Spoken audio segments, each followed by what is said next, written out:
Ouais. Allô, les amis? Je sais pas trop de quoi on va vous parler aujourd'hui. Je vais regarder à l'horizon s'il n'y aurait pas un chroniqueur qui s'en vient. Comme ça va me donner une idée de quoi on va parler.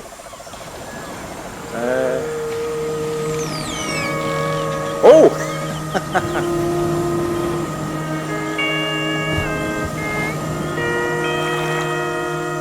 OK, je pense qu'on a trouvé le sujet du jour.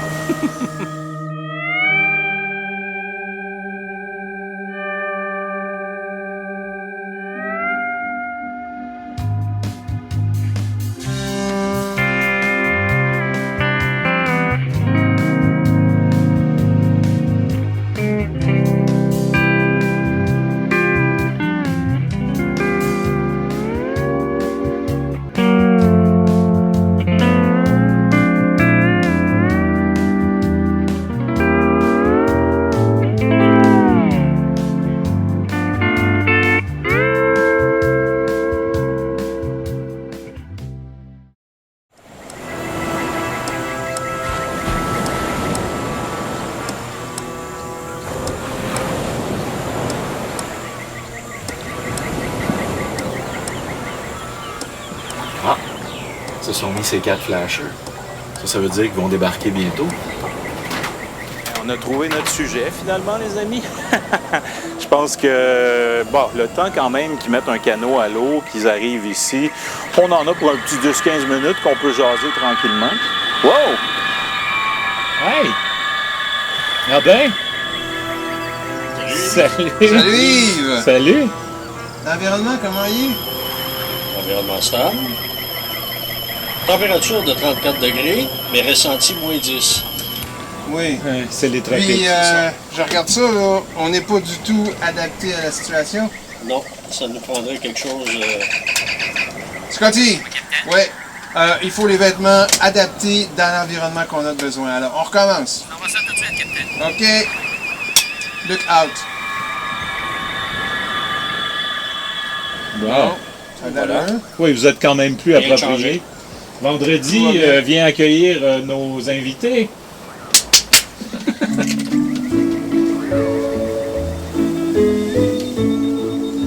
Merci.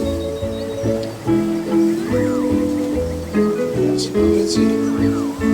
Merci.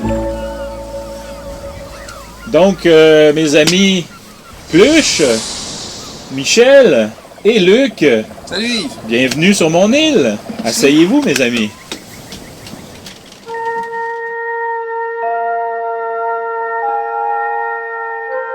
Espace.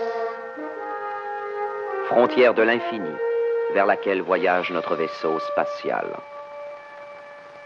Sa mission? Explorer de nouveaux mondes étranges, découvrir de nouvelles vies, d'autres civilisations, et au mépris du danger, reculer l'impossible.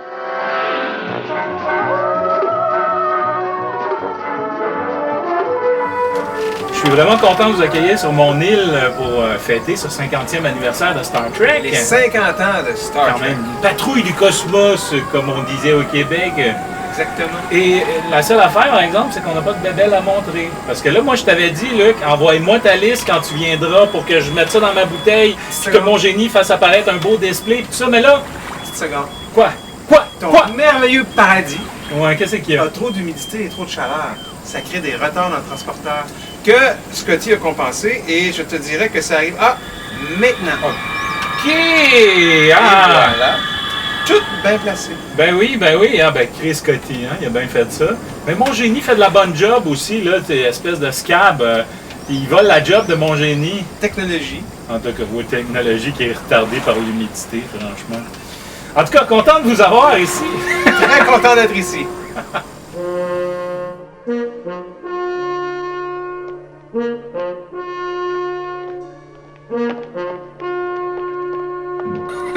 Pas mal Star Trek.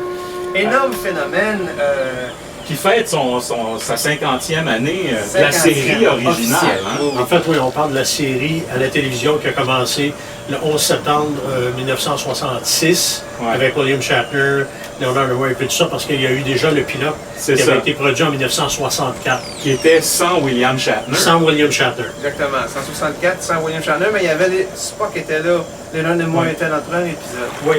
C'est seulement dans le deuxième pilote où on a eu le plaisir d'avoir William Shatner, Leonard Nimoy ensemble. Et McCoy. McCoy n'était pas dans le premier pilote. Ah non? Dans le premier épisode? Non. OK. Il est seulement, finalement, quand ils ont parti la série, là, McCoy est rentré. OK. Il était quand même relativement...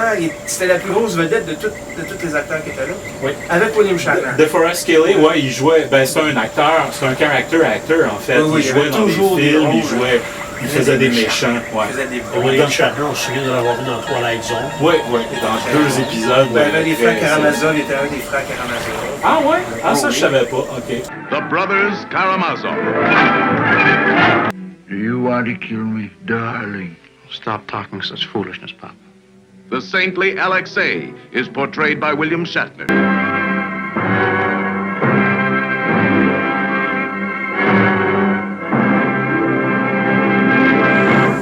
Puis il y a le fameux film de Roger Corman, le seul film que Roger Corman n'a pas fait d'argent, OK. qui était The Intruder, qui est dans un petit village au sud des États-Unis. C'est pas le film qui est entièrement en espagnol?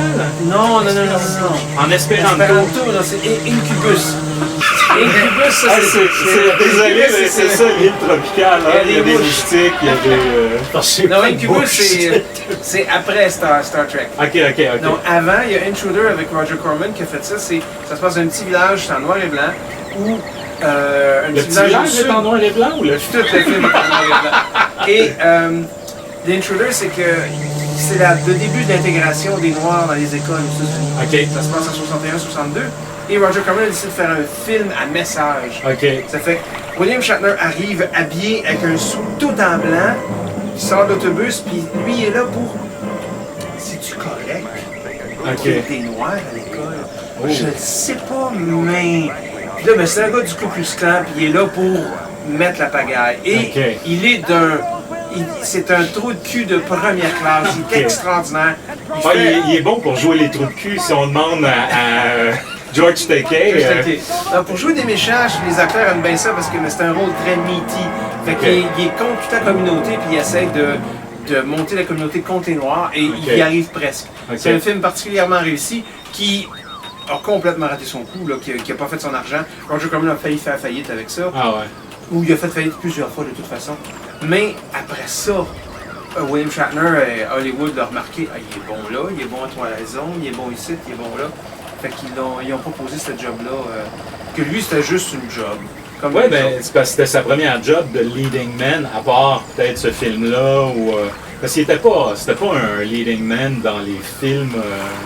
Ben, à Broadway, il était un gros leading man parce qu'il y avait la fameuse pièce de théâtre Le Monde de Susie Wong. OK, ah ouais, Le Monde de Susie Wong qui était une fameuse pièce de Broadway. Il était le rôle principal. Toutes les critiques l'encensaient. Il a gagné le meilleur acteur sur Broadway cette année-là. C'était la fin du monde. Puis là, il était pour faire le film. C'était lui qui était pour rejouer son propre rôle. Oui, c'est ça, parce que le film existe, mais il n'est pas dedans. C'est Robert Smith. Non, c'est William Holden. William Holden, c'est William ça. Holden qui a volé le rôle. OK.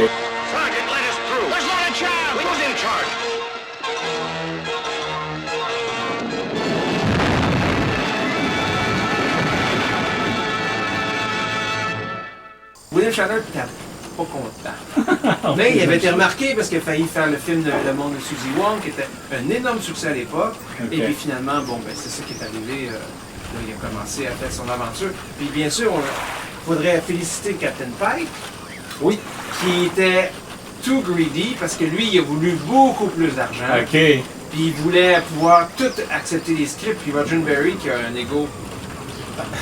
Qui avait un ego. Un ego gigantesque, il a dit qu'il n'y en ait pas question.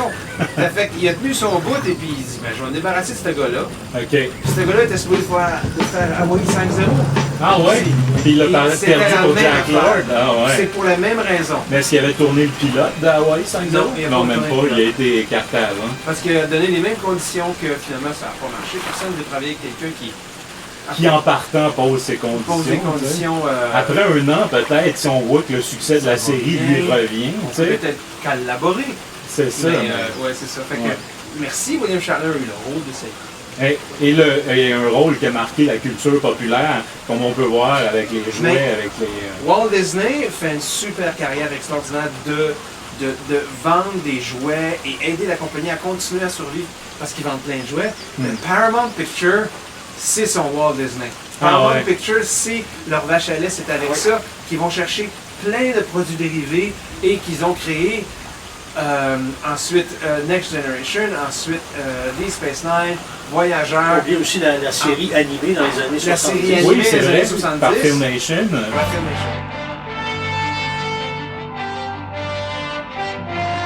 Captain, I'm getting a signal from the Huron. It's an emergency beacon, automated. Try ship to ship. I did, sir. No response. Send a report, Mrs. Park. Are they at their rendezvous point? No, sir. They hadn't reached it. Compute new course, Mr. Eriks. Let's see what's going on. Et bien sûr, la série Ratée Entreprise. Alors c'est 5 séries qui ont suivi ça. Il n'y a rien dans l'histoire de la télévision qui est un phénomène aussi gigantesque. Ben, on pourrait dire Batman dans les années 60.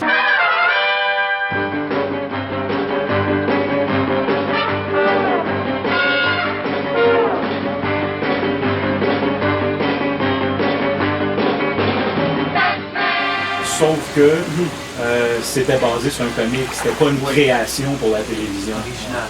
Ah oui, il y a un tabarnak, là, par exemple. Pluie tropicale, c'est bien correct.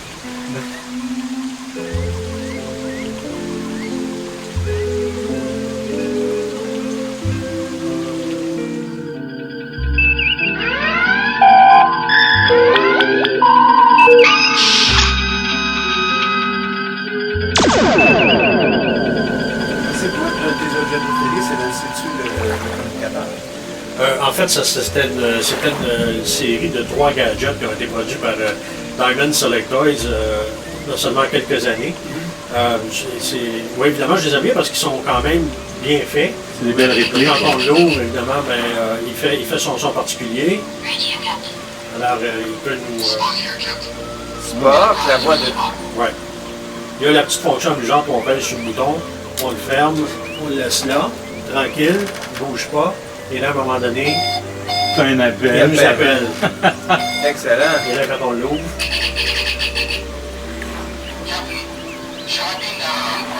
alors il nous demande si... ouais, mais non, parce que la hutte est pleine. Ouais, ben c'est ça. Party. Le mien, c'est un Bandai. Moi aussi, je l'aime beaucoup.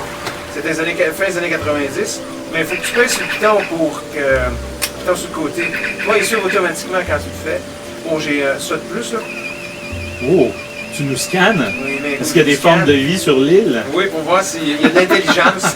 Oh, quand vous n'êtes pas là, les gars, je suis pas sûr. Bon, quoi que vendredi est il y a l'appel aussi. Ouais, je trouve qu'il est exactement.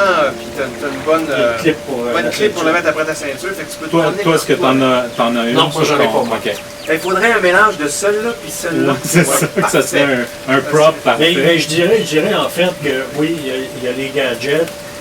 Moi, j'ai des modèles à coller qui sont vraiment des modèles à coller d'époque. De l'époque. Oui, qui n'ont jamais été ouverts, qui sont encore sous-scellés. Il y a l'Enterprise, il y a les ici là, justement les d'exploration. Et puis, il y a la fameuse station K7. Qui est ici. Oui. On va essayer de rien faire tomber.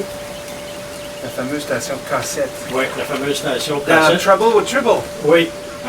C'est d'ailleurs le treble. C'est pour ça qu'il y a un treble ici, d'ailleurs.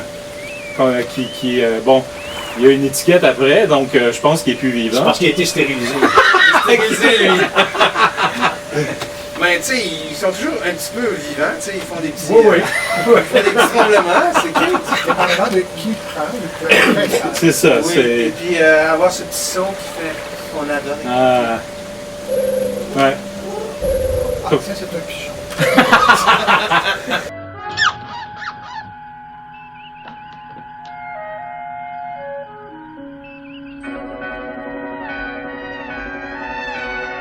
Moi aussi, je vois... Fait que, on parlait de... T'as-tu un autre objet qui t'a trippé de... Oui, en fait, moi, celui, en fait, qui est pratiquement mon Saint Graal, il est ici en dessous. Oh, ça va être dur à aller chercher. Non, ok, ça va. Ça a été fait il y a quelques années. C'est l'encyclopédie de Star Trek. C'est toute l'histoire de Star Trek au complet. C'est vraiment un livre très extraordinaire. Et l'introduction a été écrite par William Shatner, qui l'a écrite alors qu'il était en train de filmer Generations, juste avant de tourner la scène où Kirk meurt. Donc, où son personnage... oui. Et ce que j'ai été assez chanceux d'avoir, c'est d'avoir son autographe en dessous de sa signature imprimée, de la préface qu'il a lui-même écrite. Alors ça, évidemment, ça c'est mon petit Saint Graal à moi. Alors tu vois, ton Saint Graal irait très bien avec le... Ben oui, hein, quand même. Oui. Parce que toi, tu as l'autographe de Charles. Moi, j'ai eu une chance aussi, et c'est un peu différent du tien. On est tous familiers avec le Hollywood Walk of Fame. Oui, les étoiles. Célèbre passage à Hollywood, nous, les célébrités. Avec le nom des célébrités sur chaque étoile. Et ce qu'on a ici, c'est l'invitation officielle au dévoilement de l'étoile de Gene Roddenberry, avec le carton d'invitation dédicacé à mon nom par Gene Roddenberry. Fait qu'on a des traces de DNA de Gene Roddenberry sur ce carton d'invitation-là et sur l'enveloppe. Et encore plus! On a probablement plus de chances d'avoir la trace d'ADN de M. Roddenberry, puisqu'on a même la petite serviette de table de l'événement en question. Avec laquelle il a dû s'essuyer la bouche. Le 4 septembre 1985. Donc si Sheldon de Big Bang Theory était ici, il le piquait automatiquement. De toute évidence. Oui, il faisait un clone de Gene Roddenberry. Exactement. Excellent. Ah, c'était très bon. Non, j'ai pas de... Moi, j'ai eu le plaisir de rencontrer Jean-Luc Picard, qui est Patrick Stewart. Mais j'ai pas de signature, j'ai pas de photo, c'est juste serré la main. Puis vous êtes frotté le crâne ensemble. Ben, dans ce temps-là, j'avais des cheveux sur la tête. Mais il savait pas que j'étais en train de devenir un clone de Jean-Luc Picard. Engage. Fait que non, je l'ai juste rencontré, c'est tout. J'étais dans un lobby d'hôtel, puis j'attendais quelqu'un, puis il est sorti de la cafétéria, de l'hôtel, puis il est allé à l'ascenseur, puis là, les portes se fermaient à l'ascenseur, puis il me regardait de même, il se demandait qu'est-ce qui se passe. Okay. C'est qui ce gars-là dans le lobby? Qui me spot. Puis là, il est parti, puis moi, je continuais à aller à mon livre, j'attendais ma copine qui était à l'autre étage. Puis là, venez coup. Il sort, puis il marche là, d'un pas, là, direct sur moi. Vroom, vroom, vroom, vroom. Pensant que je suis probablement un journaliste avec qui il a rendez-vous. Okay. Quelque chose comme ça. Puis là, il arrive devant moi, puis un pas avant d'arrêter, il dit « Good morning! » Fait que là, je fais... moi, je fais « Good morning. Have a good day! » Je dis « Have a good day. » Il est sorti. C'est tout. Fait qu'on s'est même pas serré la main. Mais j'ai peut-être reçu des postillons parce qu'il était énergique ce matin-là et tabarnouche. Et depuis ce temps-là, tu n'as pas la Ça remarque. Ben, tu vois tous les boutons d'ailleurs. Les gars, je peux-tu juste dire quelque chose? Vous êtes beaucoup plus geek que moi. Malgré que je sois le bébelleux officiel, franchement. Hey les gars, on a bien du fun, mais on a trop de matière, là, ça n'a pas d'allure. On va faire 2 émissions avec ça. Donc revenez-nous la semaine prochaine, chers amis bébelleux, pour la 2e partie de notre spécial Star Trek. Nous, on va continuer la conversation, là, mais vous ne manquerez rien, je vous jure. Quand vous revenez, on va être exactement à la même place. Allô, hein, les amis, à la semaine prochaine. Je proposerais que ce jugement-là, on attend quelques épisodes avant qu'il soit définitif. On est déjà au 4e épisode en ce moment. Ouais.